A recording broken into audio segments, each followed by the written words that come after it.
oleme sisenenud Mustamäe superkeskusesse Staarinurka, kus ootab meid esimene intervjueeritav Kati, kes pürgib superstaariks 2012.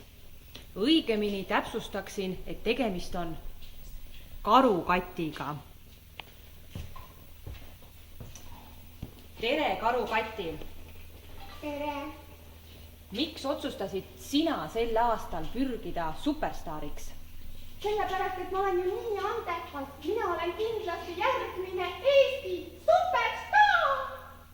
Kui sa sellest nii kindel oled, äkki sa siis esitaksid ka meile väikse kava?